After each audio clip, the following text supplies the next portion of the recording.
Hello friends, in today's video I'm gonna be walking through how to add links to TikTok videos.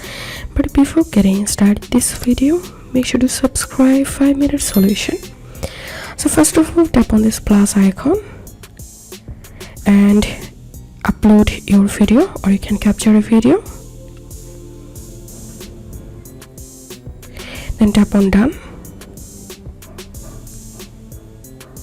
and tap on next.